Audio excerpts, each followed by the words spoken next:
민주당은 충북 음성에서, 통합당은 전남 구례 지역에서 수해 복구를 총력 지원했습니다.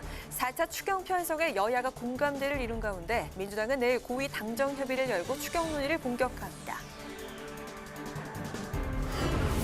집중호우로 인한 피해가 속출한 가운데 4대 강보의 홍수 조절 기능을 둘러싼 논란이 재현되고 있습니다. 문 대통령이 홍수와 4대 강 사업의 연관성을 조사하라고 지시하면서 여야 공방은 더 가열되고 있습니다. 국회의원과 고위공직자의 다주택 문제가 불거지면서 이를 규제하는 법안 발의가 잇따랐습니다. 해당 법안들은 다주택 의원이나 고위공직자를 부동산 정책 결정 과정에서 배제하고 주식에 적용하는 백지 신탁 제도를 부동산에도 확대 적용하도록 규정하고 있습니다. 뉴스엠 파워 인터뷰. 오늘은 경남 창원시 진해구를 지역구로 둔 미래통합당 이달곤 의원과 함께 정부의 수해 복구 상황과 지원 대책에 대한 평가, 그리고 각종 현안에 대한 입장을 들어봅니다.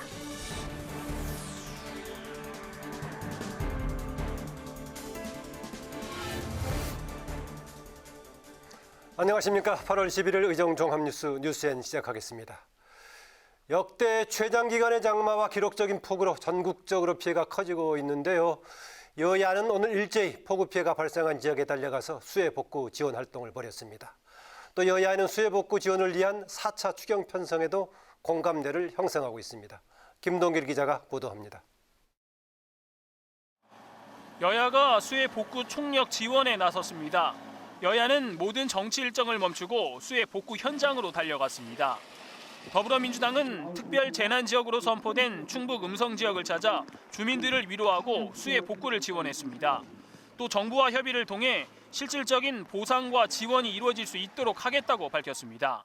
또 피해에 대한 재난지원금들도 과거의 기준으로 만들어놨기 때문에 지금 물가나 또 여러 가지 물품들에 대한 가격들이 제대로 반영이 되지 않고 있는 게 현실입니다. 이 부분도 개선을 해서 민주당은 내일은 전북 남원, 모레는 경남 하동을 찾아 수해 복구 지원 활동을 이어갈 예정입니다.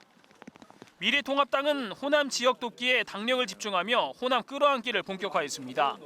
이틀째 전남 구례군에서 복구 지원 활동을 진행한 통합당은 수해 피해가 심한 구례, 곡성, 하동 지역을 집중 지원할 계획입니다. 또 오는 19일에는 광주를 찾아 5.18 민주묘지를 참배하고 5.18 단체와 면담도 할 예정입니다.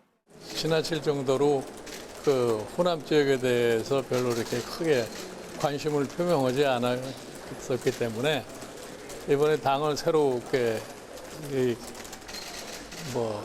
운영하는 과정 속에서 호남 민심도 좀 파악을 하고. 여야는 수해 복구를 위한 4차 추경에 대해 공감대를 형성하고 있습니다. 민주당은 내일 고위 당정 협의를 열어 추경 논의를 공식화할 예정이고, 통합당은 수해 피해 지원을 위한 추경에는 반대하지 않겠다고 밝혔습니다. 정의당과 국민의당도 4차 추경 편성에 적극 협조하겠다는 입장입니다. 하지만 정부는 추경 편성에 부정적입니다. 홍남기 경제부총리는 기존 예산을 전용하거나 예비비 지출 등을 통해 수해 복구 대응이 가능하다며 부정적인 입장을 밝혔습니다. 여기에다 구체적인 추경 논의는 정확한 수해 규모가 먼저 산정돼야 가능하기 때문에 8월 국회에서 추경을 처리하는 것은 쉽지 않을 전망입니다. 국회방송 김동길입니다. 이번 비 피해와 관련해 4대 강보에 홍수 예방 효과가 있다 없다 논란이 많습니다. 마침 어제 문재인 대통령이 홍수와 4대 강 사업의 연관성을 조사하라고 지시하면서 여야 공방이 가열되고 있습니다. 보도에 임채연 기자입니다. 문재인 대통령은 어제 4대 강보의 홍수 조절 효과를 실증적으로 분석할 수 있는 기회라며 4대 강보에 대한 조사와 평가를 지시했습니다. 4대강 사업의 효용성을 놓고 여야가 공방을 벌이고 있는 상황에서 나온 발언이어서 논쟁은 더욱 치열해졌습니다. 미래통합당은 4대강 보가 홍수 피해를 막는 데 효과가 있다며 4대강 정비 사업을 재평가해야 한다고 주장합니다. 통합당 하태경 의원은 강바닥을 더 깊이 파서 강물 그릇을 키우면 빗물 저장량도 많아지고 그만큼 범람 가능성도 줄어든다고 설명했습니다. 같은 당 송석준 의원도 섬진강 정비가 안 돼 섬진강의 물그릇이 급격한 방류를 감당하지 못했고 제방이 터지지 않을 수 없었다고 말했습니다. 4대강 정비를 한 낙동강 일부 제방이 유실된 것에 대해선 보강 정비가 안 된 부분인 것 같다고 주장했습니다. 그래서 이번에 뭐 한강 주변에 엄청난 폭우가 전력류포가 왔지만 이런 주변에 과거 상습 침수 지역인 여주시 같은 경우는 아주 안전한 그런 걸 유지했었고요. 반면 민주당은 감사원 감사 등에서 4대강 사업의 홍수 예방 효과가 없는 것으로 드러났다며 이번 기회에 4대강 논란을 종결시키겠다는 입장입니다. 우원식 의원은 문 대통령이 지시한 대로 4대강 사업이 홍수 피해에 어떠한 영향을 미쳤는지 제대로 조사해 봐야 한다고 강조했습니다. 통합당이 4대강 재평가를 주장하는 건 과거 이명박 정부의 4대강 책임론에서 벗어나기 위한 것이라고 지적했습니다. 과거에 불거졌던 그런 책임론을 벗어나기 위해서 이런 식의 논쟁을 벌이는 것에 대해서는 저는 매우 부적절하다고 생각합니다. 충북 음성의 수해 현장을 찾은 이낙연 의원은 4대강 사업은 소하천이나 소천을 먼저 정비했어야 한다며 적어도 일의 순서가 잘못된 것은 틀림없다고 지적했습니다. 4대강 사업에 대한 검증이 여러 차례 있었지만 정부에 따라 결과가 달랐습니다. 문 대통령이 재검증을 주문하면서 4대강을 둘러싼 정치권 논란은 당분간 계속될 전망입니다. 국회방송 임천입니다. 네, 최근 국회의원 고위공직자의 다주택 보유 문제가 논란이 되면서 일정한 규제를 가하자는 법안이 잇따라 발의됐습니다. 주식에 적용됐던 백지신탁 제도를 부동산에도 확대 적용하고 다주택자는 관련 업무에서 배제하자는 게 핵심 내용인데요. 한도영 기자입니다. 최근 여론조사 결과 국회의원과 고위공직자의 다주택 보유를 금지하고 관련 업무에서 배제해야 한다는 의견이 70%를 넘었습니다. 국회에서도 다주택 보유 문제가 논란이 됐는데 지난달 국회 국토위에서는 다주택 보유원의 간사 선임을 반대하기도 했습니다. 집값 때문에 분노하고 계시는 대한민국 국민들의 정서상 이것은 국토위에서도 제척을 해야 될 뿐만이 아니라 경실련 조사에 따르면 부동산 관련 상임위인 국토위는 7명, 기재위는 8명이 다주택자인 것으로 파악됐습니다. 이해 충돌에 대한 우려가 제기되자 이를 막기 위한 법안 발의가 잇따랐습니다. 먼저 재임 기간 재산을 대리인에 맡기고 간섭하지 못하게 하는 백지신탁 제도를 부동산에 적용하는 법안입니다. 민주당 윤재갑, 신정훈, 정의당 심상정 의원이 각각 대표 발의한 법안은 국회의원을 포함한 고위공직자는 실거주의 부동산을 매각하거나 백지신탁 계약을 체결하도록 합니다. 주식 백지신탁 제도와 마찬가지로 부동산에 대해서도 백지신탁 제도를 도입하여 고위공직자의 부정한 재산 증식을 방지하고 민주당 천준호 의원은 부동산 관련 상임위와 업무 배제 법안을 내놨습니다. 재산 공개 대상 공직자가 다주택자이거나 고액 부동산 보유자인 경우 상임위나 관련 업무 배정 전 이해충돌 여부 심사부터 통과하도록 한 겁니다. 문제는 법안 통과 가능성입니다. 다주택자 부동산 업무 배제 법안은 이미 20대 국회에서 발의됐지만 제대로 논의조차 못하고 자동 폐기됐습니다. 여기에 범여권에서 다주택자를 적대시하는 데 반대한다는 의견도 나왔습니다. 자격이 없다라고 취급을 하는 거는 저는 바람직하지 않게 생각해요. 우리나라는 분명히 시장 자본주의에 살고 있고 재산권에 대해서는 어느 만큼은 이제 자유를 구가해야 되니까. 정부 여당은 공직자의 다주택 처분을 강력히 권고하고 있습니다. 하지만 다주택 국회의원이 3분의 1 가까이 되는 21대 국회에서 관련 법안이 통과될 수 있을지는 미지수입니다. 국회 방송 한도영입니다.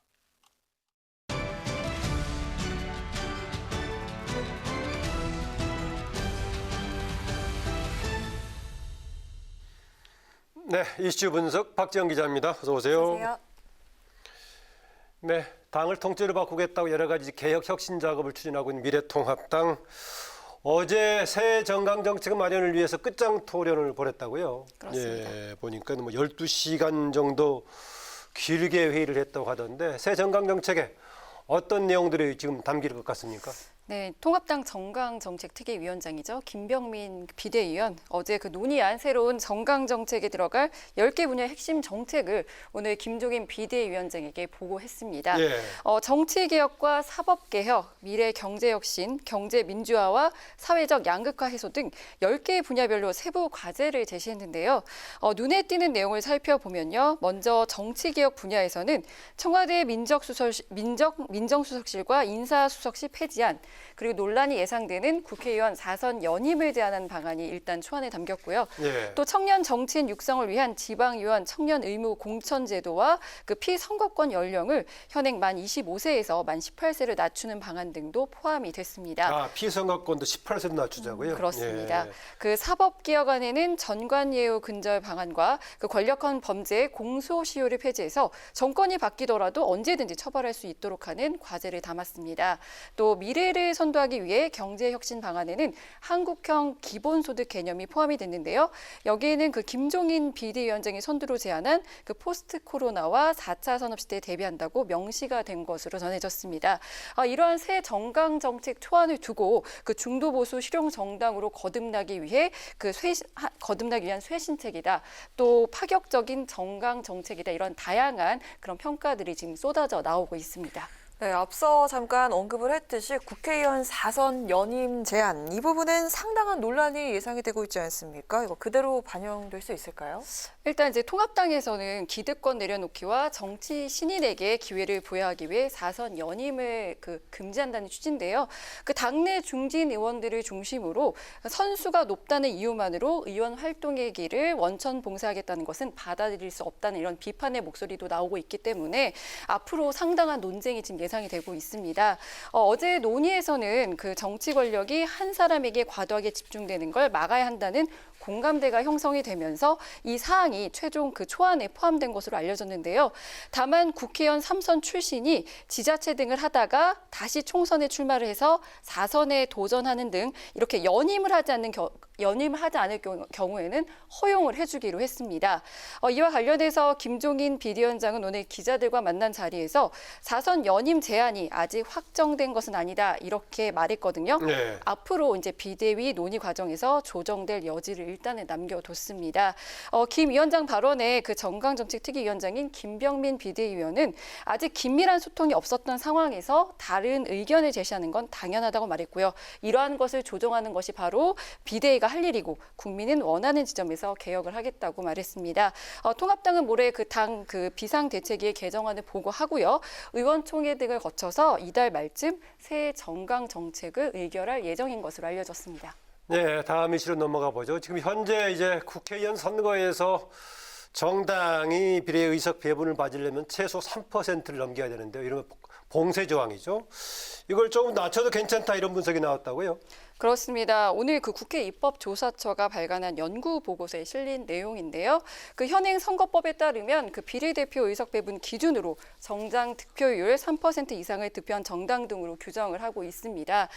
이렇게 규정한 이유가 그 밀정 득표율 제한을 해서 정당의 난립의 우려를 막겠다 이런 취지인데요. 하지만 이 보고서에 따르면 독일, 뉴질랜드 등 이런 연동형 비례제를 채택하고 있는 나라와 비교를 했을 때 우리나라의 경우 이 정당 득표를 좀 낮춰도 무방하다는 게 결론인데요. 네. 이렇게 봉쇄 조항을 지나치게 엄격하게 설정을 하면 투표 가치의 평등 원칙을 훼손할 수 있고 군소 정당의 기회 균등 원칙에 반할 수 있다는 주장입니다. 네. 실제로 그 연동형 비례대표제를 채택한 우리나라의 경우 비례대표는 그 47석으로 총 의석수 300석에 대비해 15.7%에 불과한 그 혼합형 선거제를 채택한 나라 중에 가장 낮은 비례대표 의석 비율이란 평가인데요. 앞서 지난달에는 그 녹색당과 미래당 등 5개 소수 정당이 정당 득표율 3% 미만이면 비례대표 의석을 얻을 수 없도록 규정한 그 공직선거법 조항은 위헌이라면서 헌법 소원을 청구한 바가 있습니다. 이 3% 봉쇄 조항이 소수 정당의 그 정치 진출을 막아서 현행처럼 거대 정당만 살아남는 환경에서는 다양성이 보장될 수 없다는 주장인데요. 이 21대 총선에서도 소수 정당의 진입 장벽을 낮추기 위해서 그 연동형 비례제를 우리나라도 도입을 하긴 했지만 취지가 무색하게 그 거대 양당 체제 굳히기로 이용이 됐다는 비판을 받아왔는데요. 이 지금 소수 정당들이 제기한 봉쇄 조항에 대한 헌법재판소의 그런 결정도 좀 지켜봐야겠지만 국회 스스로가 이 연동형 비례제 도입 취지를 살릴 수 있는 개정 논의도 나설 필요가 있어 보입니다. 네, 여야가 모두 지금 근본적으로 바꾸자, 다시 검토하자라는 입장을 지금 보이고 있어서 결론은 두고 봐야 할 것 같습니다.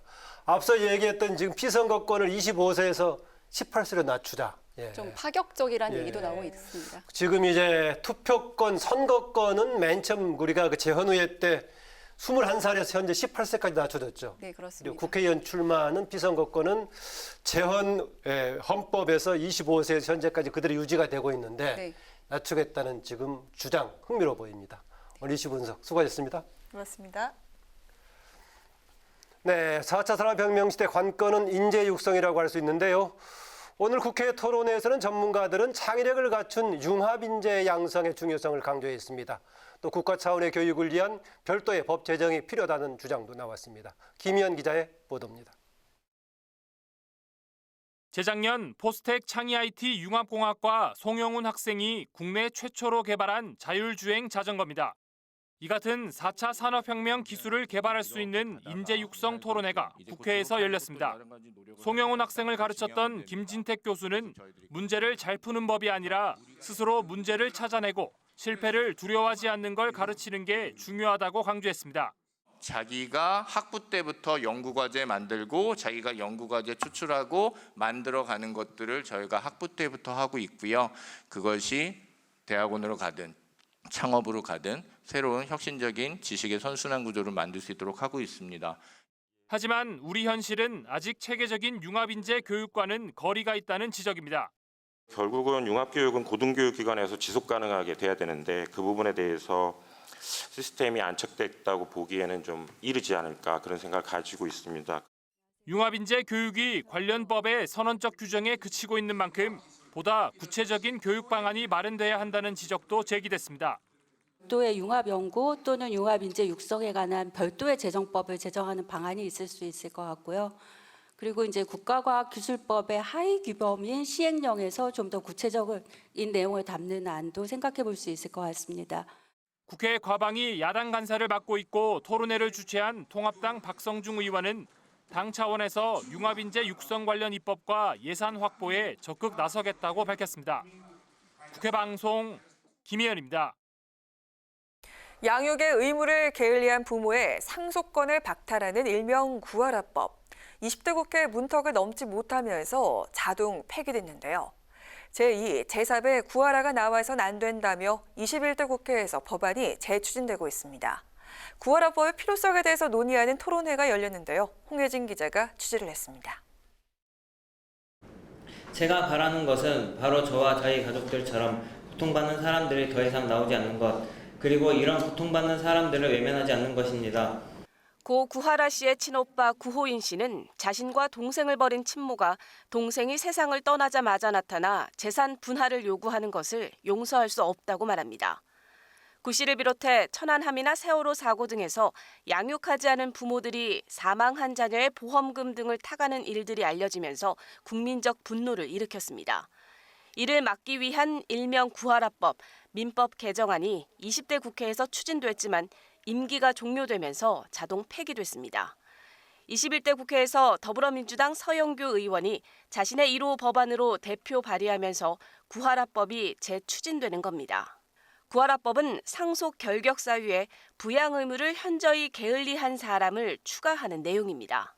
아이를 버린 부모가 혈육이란 이유만으로 상속을 요구할 수 없도록 한 겁니다. 그리고 어릴 때 버림받은 그 아이들에게 또다시 이런 아픔이 있지 않도록 저희처럼 존재하지 않게 해주십시오라고 하는 이야기를 했습니다.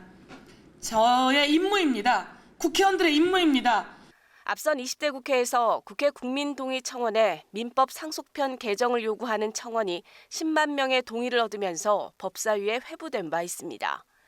국민적 공감대를 얻었던 이 법안이 과연 21대 국회의 문턱은 넘을 수 있을지 관심입니다. 국회방송 홍혜진입니다. 문재인 대통령이 어제 청와대 수석 보좌관 회의를 주재하며 표준 임대료를 언급한 가운데 여당 내에서도 표준 임대료 도입 필요성이 제기됐습니다. 민주당 박홍근 의원은 당 을지로위원회가 공동 주최한 토론회에서 임대 조건에 합의하지 못한 경우 신속하게 분쟁을 해결할 수 있도록 분쟁 조정기구와 신속한 결정 절차가 하루빨리 마련돼야 한다고 말했습니다. 이어서 불공정 계약 관계를 극복하기 위해 표준 임대료 제도 도입을 준비할 필요가 있다고 주장했습니다. 미래통합당은 어제 문 대통령이 집값이 안정되고 있다고 한 발언에 대해서 국민의 목소리에 귀를 막고 있다고 비판했습니다. 통합당은 논평을 내고 수도권에서 전세 매물의 씨가 마르고 부동산 시장이 얼어붙어 국민들의 원성이 하늘을 찌르는데도 3년간 서울 집값이 11% 올랐다는 김현미 국토부 장관의 보고만 신임하고 있다며 이같이 밝혔습니다. 또 실수요자를 투기꾼으로 내모는 듯 부동산 감독기구를 만들겠다고 하는 건 정책을 망쳐놓고 국민에게 회초리를 드는 격이라고 비판했습니다. 국민의당 안철수 대표도 자신의 SNS를 통해 문 대통령의 어제 집값 안정 발언은 부동산 정책 실패로 크게 상처받은 국민 가슴에 염장 지르는 것이라고 비판했습니다.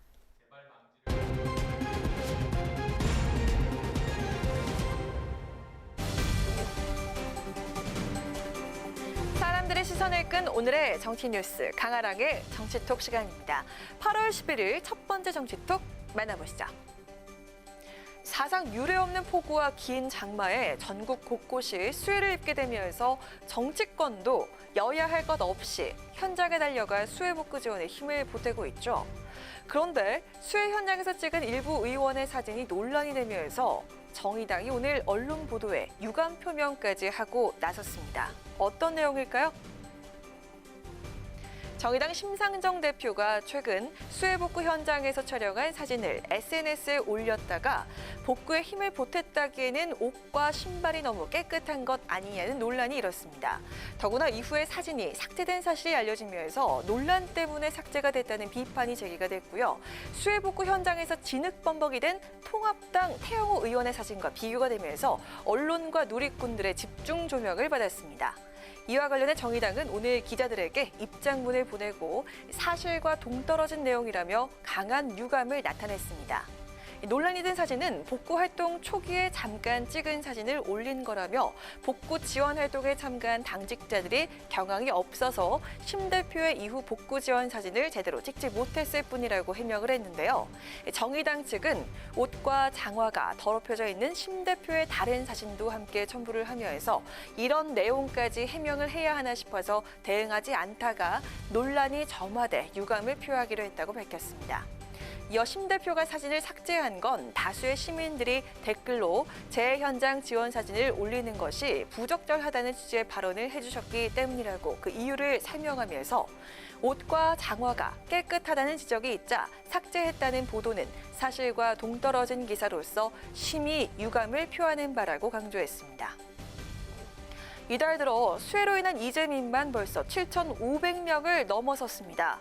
현장으로 달려가 수재민의 아픔을 함께하고 필요한 대책을 점검하는 게 정치권의 역할이지만 불필요한 오해와 구설로 수재민에게 더 큰 상처를 준 일이 없도록 정치권에 보다 세심한 배려가 있어야겠습니다. 이어서 오늘의 두 번째 정치톡입니다. 지난주 노영민 비서실장과 청와대 수석 5명이 일괄 사의를 표명한 것과 관련해서 문 대통령이 일단 수석 3명에 대한 교체를 단행했죠. 그런데 교체된 수석 가운데 김조원 민정수석만 어제 청와대 수석 보좌관 회의에 불참하고 인사도 없이 떠난 것으로 알려지면서 논란이 됐습니다. 오늘 여권 내에서도 이에 대한 쓴소리가 나왔습니다. 통상 퇴임하는 수석들은 청와대의 기자실에 들러서 마지막 인사도 하고 하는데 그 자리에 김조원 수석은 나타나지 않았다고 하더라고요. 그렇죠. 어떻게 받아들여야 될지 모르겠습니다만 좀 마무리가 깔끔하지 못했다 이렇게 생각합니다. 민주당 전략기획위원장을 맡고 있는 진성준 의원은 오늘 라디오 방송에 출연해서 김조원 전 민정수석에 대해서 이렇게 유감을 나타냈습니다. 김 수석이 다주택 처분 문제로 논란이 된 뒤 다른 수석들과 함께 사의를 표명하고 교체가 결정되자 어제 문 대통령이 주재한 수석 보좌관 회의에 참석하지 않은 것을 두고 마무리가 깔끔하지 못했다 이렇게 평가한 건데요. 함께 사의를 표명했던 나머지 5명의 참모진은 모두 회의에 참석을 했을 뿐만 아니라 교체된 강기정 정무수석과 김거성 시민사회수석이 어제 인사발표 브리핑장에서 영광이었다며 떠나는 소감을 밝힌 것과도 대조적인 모습이었습니다. 게다가 김 수석이 청와대 참모들과의 단체 채팅방도 탈퇴를 했다는 소식과 9일부터 출근하지 않은 사실이 알려지자 여권 내에서도 공개적인 비판이 제기된 것으로 해석됩니다.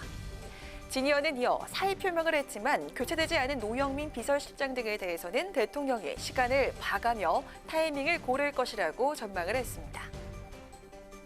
진성준 의원뿐 아니라 당내 중진인 우원식 의원과 이석현 전 의원도 오늘 김 수석의 처신에 문제가 있다며 물러났어도 집을 팔아야 한다고 촉구를 했습니다. 김 수석은 과연 어떤 반응을 보일까요? 지금까지 강아랑의 정치톡이었습니다.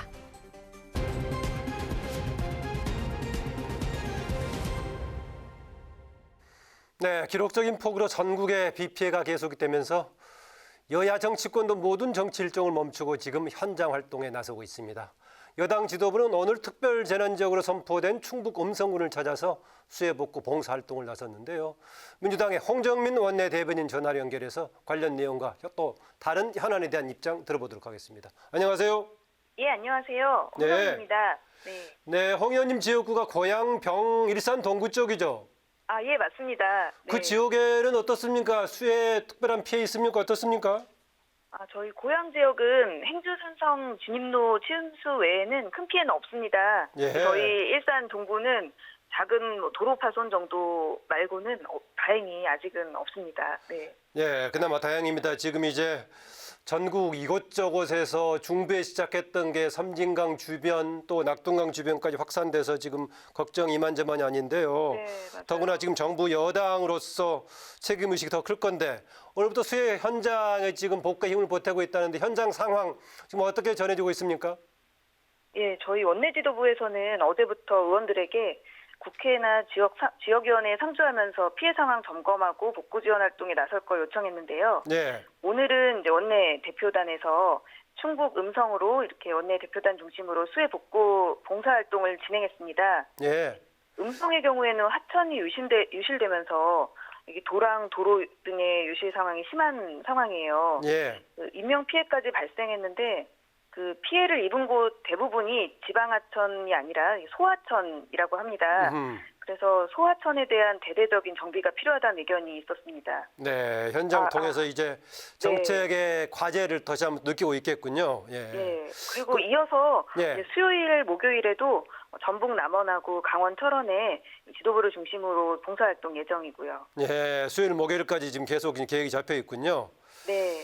네, 또 어제 이해찬 대표가 이런 언급됐습니다. 지금 4차 추경 수해 복구 지원 확대를 위해서 4차 추경 가능성 거론되고 있는데 늘 이제 예산 문제가 나올 때마다 정부 쪽, 기재부 쪽에서는 신중한 입장인데 이번에도 역시 정부 쪽에서는 신중한 입장입니다.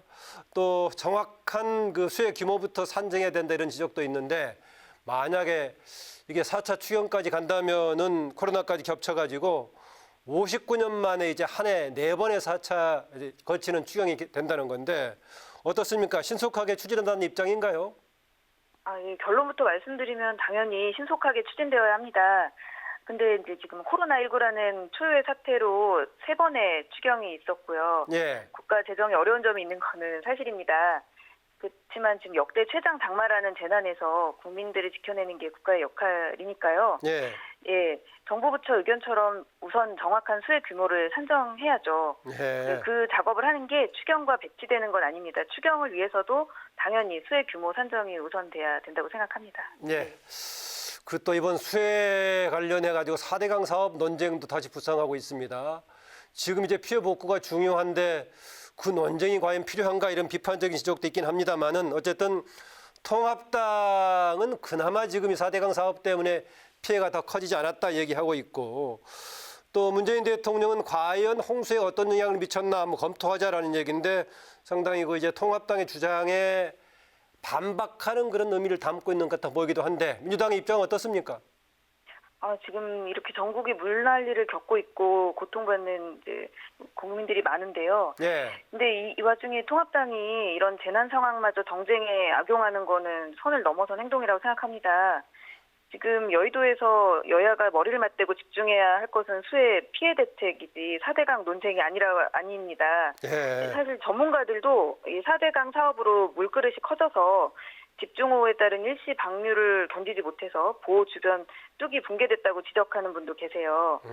민주당에서는 추경까지 이제 가능성을 열어놓고 수해 피해 대책 마련하기 위해 통합당과 이렇게 집중해서 논의하기로 이렇게 하고 있습니다. 그래서 통합당에서도 더 이상 4대강 논쟁에 매달리지 말고 어서 대책 논의에 집중해 주셨으면 좋겠습니다. 예, 마지막으로 당 지금 전당대회 진행 관련 얘기를 좀 질문드리겠습니다. 수해로 인해서 전당대 일정에도 차질이 불가피한데 호남 지역 합동연설로 일단은 취소가 됐죠. 네, 맞습니다. 예, 그런데 일정으로 보자면 그래도 29일로 예정된 전당대회는 그대로 치러지겠죠?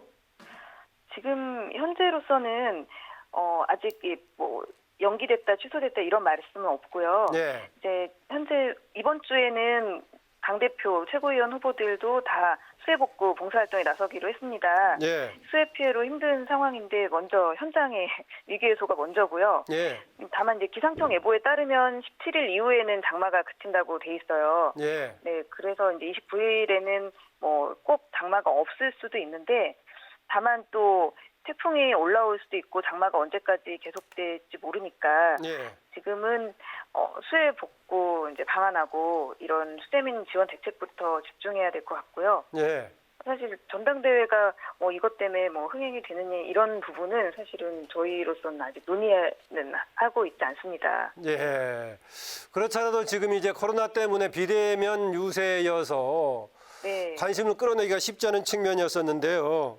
지금 이제 홍수, 수해까지 겹쳐가지고 전당대회에 대한 국민적인 관심 끄는데 좀 한계가 있을 것인데 어떤 조금 묘책이랄까 이런 고민하고 있는 거 있습니까? 지금 사실은 전당대회가 국민적 관심이 떨어지더라도 우선 이 엄청난 재난이 극복이 먼저라서 그 부분은 사실 말씀하신 대로 저희가 온라인 비대면으로도 어느 정도 가능은 하니까 어떻게든 치를 수는 있는 거고 관심이 꼭 이렇게 흥행이 안 하더라도 지금은 이제 수재민 대책부터 빨리 잘 됐으면 좋겠습니다. 네, 국민적인 과제에 집중하는 게 우선이다. 오늘 여기까지 듣겠습니다. 오늘 말씀 고맙습니다. 예, 감사합니다.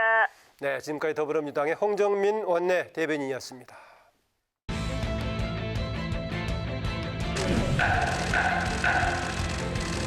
저는 임차인입니다.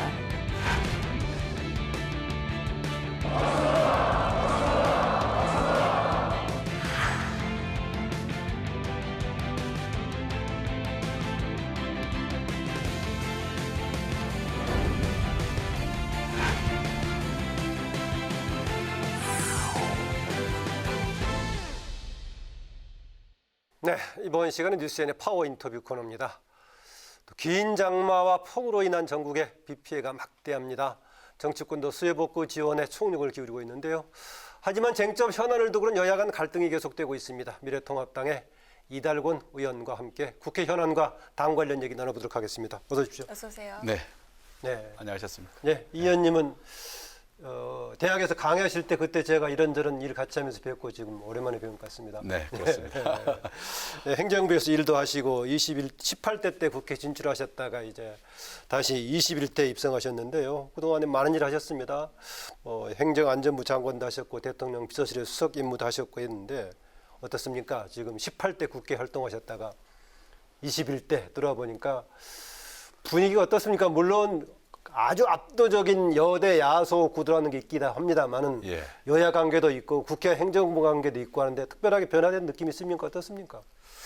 아직까지 큰 변화는 못 느끼고 있는데요. 예. 첫째는 여야 간에 10년 전에 비해서 대화가 좀 없는 것 같아요. 저녁이라든지 낮에도 그렇고, 두 번째는 이 SNS 발달이 심해가지고 예. 즉각적인 반응을 해야 되는 그런 행동의 변화가 있는 것 같아요. 예. 거기다 발언 한번 실수하면 SNS 되니까 예, 지금 그렇습니다. 큰일이죠. 예. 이게 정말 그런 변화를 느끼고 있습니다. 예, 보니까 그건 여야 관계뿐만이 아니라 정치 환경에서 SNS 때는 굉장히 지금 중요한 이제 과제 같아 보입니다. 예. 네, 집중으로 인해서 수해 지역이 참 많이 늘고 있는데 경남 지역 어제 태풍이 지나갔죠. 이호님 지역구가 창원시 진해구인데요. 수해 상황 어떻습니까? 참 큰 걱정이죠. 오랫동안 지금 이제 수해가 진행되고 있으니까. 그런데 장미가 어제 남해안에 3시하고 4시 사이에 태풍 5호 이름이죠, 장미가. 예, 예. 장미가 지나갔어요. 예. 저는 그래서 오후 늦게까지 지역구에 있다 왔는데 어제 장미로 인한 피해는 별로 없었어요. 별로 없었어요. 바람이 좀 약했고. 폭우에 거기까지 겹치면 어떻게 하나 그랬었는데. 예, 그나마 폭우에 다행입니다. 이제 바람이 부는 데다가 네. 그 어제 만조 시간이 12시였어요. 그래서 진해 아파트는 일단 파도물이 밀려온 빠져나가는데 시간이 걸리기 때문에 비가 많이 쏟아지고 바람이 불면 상당히 힘들겠다 생각해서 대기를 하고 있었는데 예. 큰 피해는 다행히 없었습니다. 네, 조금 전에 제가 여당의 원내 대변인하고 지금 전화 연결하는 거 옆에서 이제 들렸을 것인데요. 이번 네. 홍수 관련해서 네. 4대강 사업이 다시 한번 10여 년 만에 정치권에 소환이 됐습니다. 일단은 섬진강 유역에 역대급 피해가 났을 때 처음에 이제 특히 통합당 쪽에서 그쪽은 4대강에 포함이 안 된 5대강지였기 때문에 4대강 사업에 덕을 못 봤다 이렇게 얘기가 나왔다가 그 다음에 이제 낙동강도 문제가 생기고 해서 논란이 복잡해졌는데요. 예. 마침 4대강 사업하실 때 그때 정부 일하셨어요? 네, 그렇습니다. 어떻습니까? 지금 당시에 이제 행안부 장관을 지내셨었는데 이 이야기는 네. 과학적인 증거가 나올 때까지 조심스럽게 다뤄야 된다고 봅니다. 우선 네. 지금 뭐 인상으로 가지고 이렇다 저렇다 하기는 어려운데 저는 4대강 문제를 가지고 지난 한 10여 년 동안 공부를 많이 했습니다.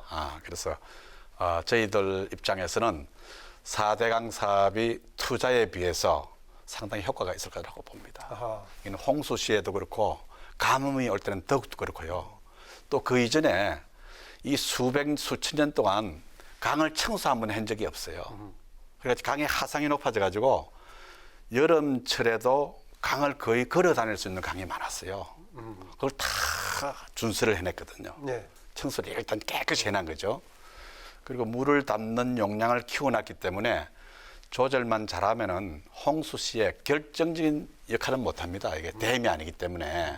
그러나 홍수 시에도 어느 정도의 조절 능력은 있다. 저는 그렇게 이해하고 있습니다. 그러면 이번에 문재인 대통령이 이번 경험을 토대로 한번 점검해보자라는 것은 해볼 만한 겁니까? 그렇죠. 어떻습니까? 해볼 만해야죠. 네. 그래서 각 지금 수계별로 지점에 따라서 내린 폭우의 양이 다르기 때문에 예. 그거를 컴퓨터 시뮬레이션 하든지 해가지고 정확하게 이번에 보호의 기능을 확인할 수 있는 좋은 기회라고 가지고 있고 생각하고 있고 예. 특히 이 보는 가뭄 시에는 결정적인 기능을 합니다. 물을 모아놨으니까요. 예. 그런데 주로 이제 논란이 될 때는 녹조 문제가 불거졌을 때 논란이 그건 많이 이제 됐었는데 녹조 문제인데 녹조 현상은 전 지구적인 문제입니다. 지금 아이슬란드의 빙하 위에도 녹조가 있는 그런 시대가 되었습니다. 기후 변화와 관련돼 있다고 보시는군요. 저는 지난 한 10년 동안 이 분야를 제가 공학자는 아닙니다만은 여러 가지 문헌을 보면서 현장도 가보고 원래 저는 행정학 하셨던 수계마다 다 가봤어요.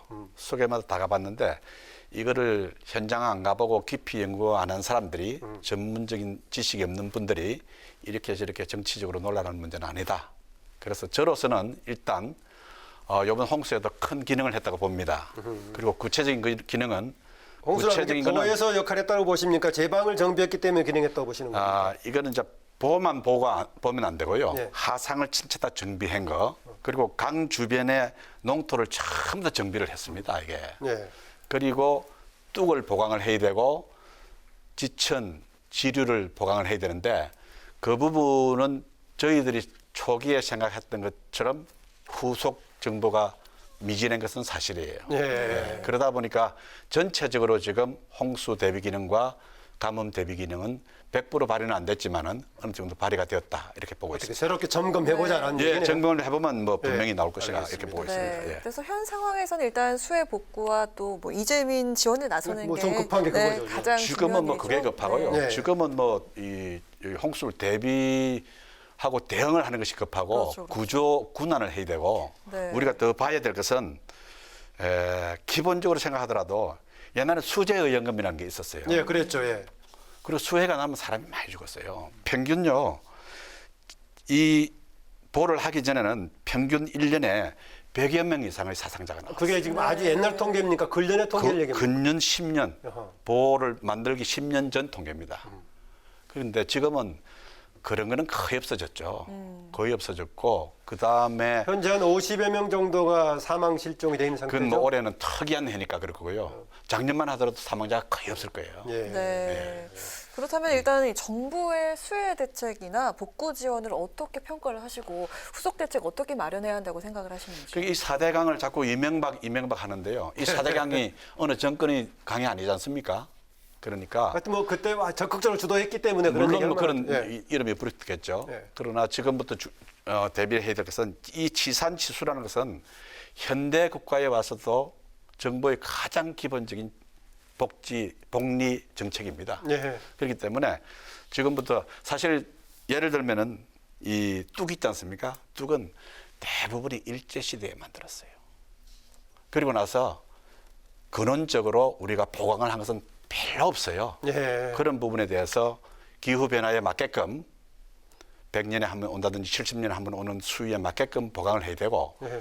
그다음에 제가 지루와 지춘을 많이 다녀봤는데요.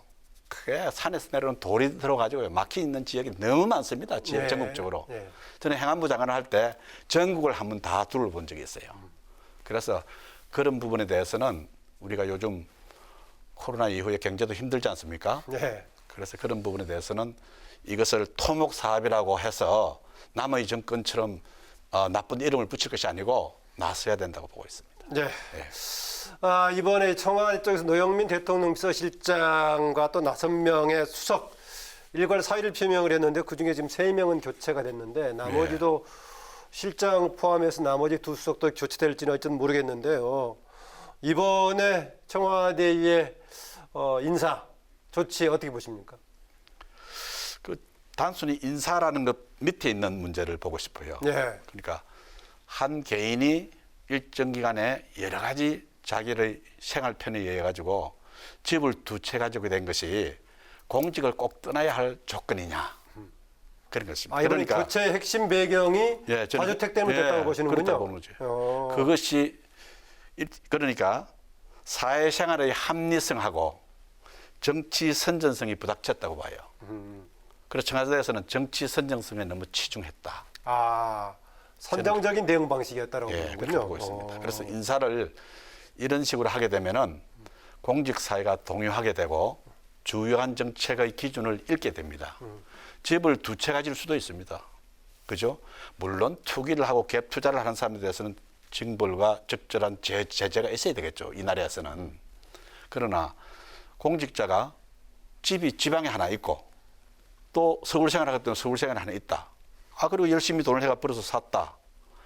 그것을 가지고 바로 직책을 떠나라 하는 분위기로 몰고 가는 것은 정책 문제 해결에도 도움을 안 주고 인사정책을 운영해도 이거는 완전히 보여주기식이다라고 할 수밖에 없다. 저는 그렇게 생각하고 있습니다. 네, 알겠습니다. 거기 뭐 보니까 그런 입장을 가진 분들도 상당히 또 통합당적 좀 일부 있는 것 같은데요. 지금 이제 압도적인 지금 여당이 우위에 서 있는 수적 우위 속에서 과연 소수 통합당이 어떻게 지금 여야 관계를 꾸려갈 수 있을지 상당히 애매한 그런 상황이었는데 지난번에 윤우숙 의원 저희 발언 5분 연설 이후에 상당히 주목을 끌어가지고 지금 괜찮습니다. 어떻습니까? 지금 그런 방식의 대여 투쟁 앞으로도 효과가 있을 거라고 보십니까?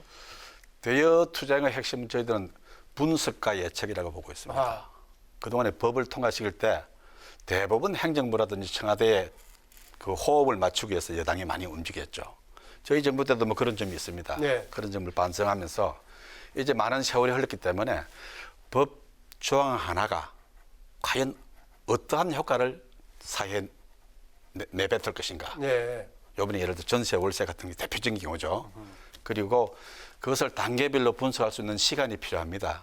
지금 소위원회 가면, 상임위원회 소위원회 가면은 한나절 정도 해가지고 법안 하나 통과됩니다. 하나가 아닙니다. 때로는 몇 개가 통과됩니다. 이래서는 안 됩니다. 아, 자료라든가 내용 자체도 합점이 많을 수 있다는 거군요. 그렇죠. 그리고 국회에 있는 입법조사처에서도 예. 그 중요한 법 조항 하나하나의 분석과 예측된 자료를 내놔야 됩니다. 그래야만이 소위원회가 가지고 법을 제대로 심도 있게 검토할 수 있습니다. 그리고 상임위원회에서도 그대로 뭐 소위원회에서 결정했으니까 두드리자 이런 기분 아닙니까? 그거 안 됩니다, 이제는. 상임위원회에서도 적어도 다른 의원들도 그것의 분석된 자료를 봐가지고 상임위원회 오기 전에 판단을 할 수 있게 올 수 있는 시간과 절차와 그리고 분석 능력에 대한 보조가 필요하다. 저는 이렇게 봅니다. 예, 그런 방향의 의정 활동에 대해서 통합당 내부에서 이번에 21대 국회의원들 그렇습니다. 공감대가 있습니까? 공감대가 있고 저도 기회 있을 때마다 이야기를 합니다. 예. 그러면 국회가 말하자면 수준 높게 변할 수 있습니다. 예. 행정부로부터 어느 정도 독자적인 위상을 가질 수 있습니다.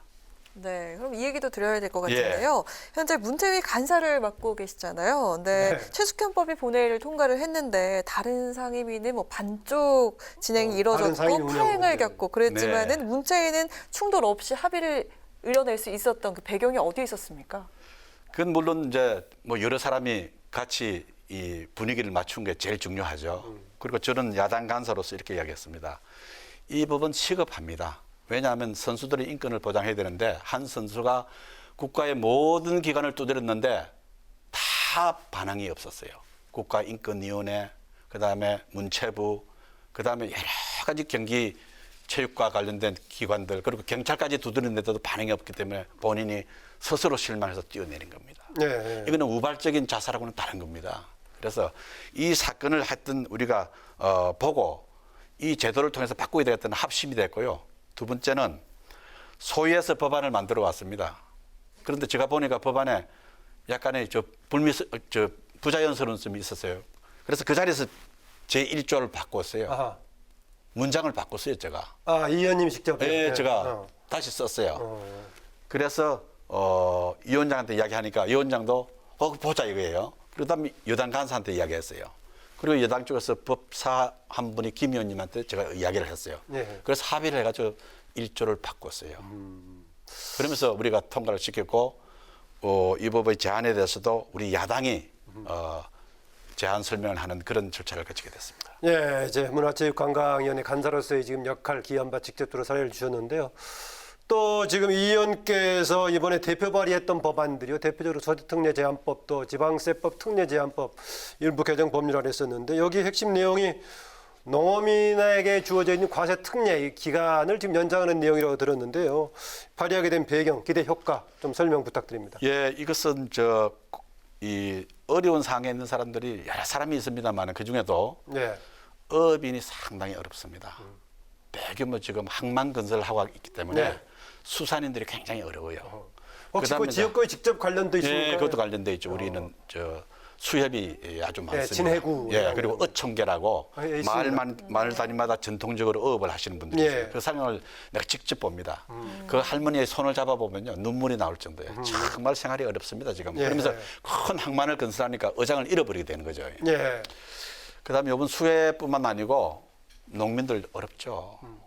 다 열어놨잖아요. FTA다, DDA다 해가지고 다 열어놨기 때문에 그렇습니다.